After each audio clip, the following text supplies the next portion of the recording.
এই রান্নাটা দেখে তোমরা তো ভেবেই নিয়েছো যে আমি সিঙ্গারা বানাচ্ছি। আবার অনেকজন বলেছো যেন রেসিপিটা তোমাদের বলি। হাই, আমি বিথি।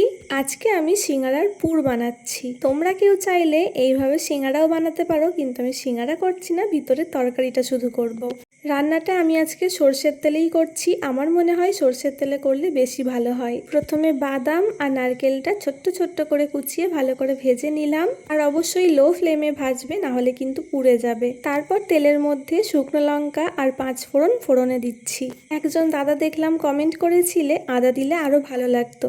হ্যাঁ গো, আদাও দিয়েছি। আদা আর কাঁচা লঙ্কা একদম পেস্ট করেছি, জল ছাড়া দিয়ে তেলে ভালো করে ভেজে নিয়েছি। আর এরপর জল দেওয়ার আগেই সামান্য একটু লঙ্কার গুঁড়ো, হলুদ আর জিরে ধনে গুঁড়ো দিয়েছি।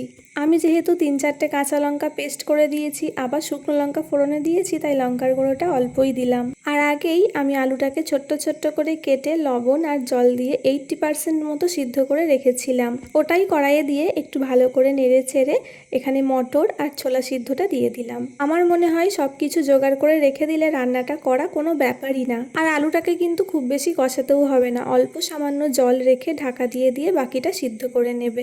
তারপর ওই যে ভেজে রাখা বাদাম আর নারকেল ছিল সেটা দিয়ে দেবে। আর শেষে নামানোর আগে সামান্য একটু চিনি দেবে, যতটা মিষ্টি তোমরা পছন্দ করো। তারপর আর কি নুন ঝাল একটু টেস্ট করে নেবে, আর সামান্য একটু সর্ষের তেল দিয়ে নাড়াচাড়া করে নামিয়ে নেবে।